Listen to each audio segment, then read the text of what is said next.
Some of the things we go through in terms of structure, which is very important for our clients, and Jacob touched on if you can afford it, the whole topic of, do I think I can afford it?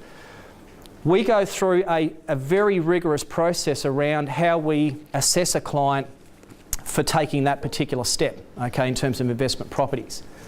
What that includes is we use things like a benchmark rate, okay? So if we look at, let's say you've got a home, you've got an investment property, or you're looking to buy an investment property, the affordability around that, we will use a benchmark rate which is over 8% to see whether you can afford that or not.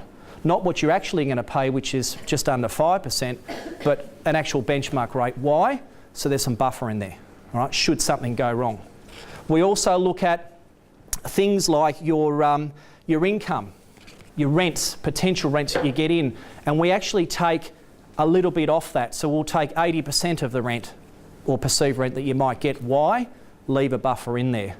Whatever that number comes out in our calculator, for example, let's say your borrowing capacity ends up at $450,000 for an investment property, we then take that down again, okay?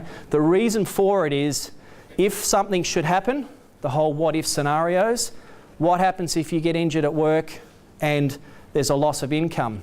First answer is you have your insurance set up properly, there's a gap filler. However, that insurance is not going to give you 100% of your income. So you need to have that buffer in there. Any client that is borderline in our process does not go past go. Right? They don't get to choose, they don't get to, and they sit and complain and whinge and carry on. They just don't go past go as far as our model is concerned.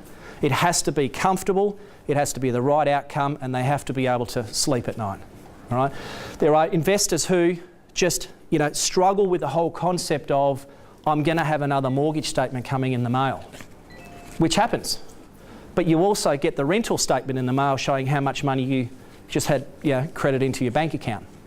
And then the tax effects at the end of the year, you go, oh my God, I've got to check. So that first cycle is daunting. But again, come back to the service proposition that we have, which is we're there for the life of that journey, right, as you go through that.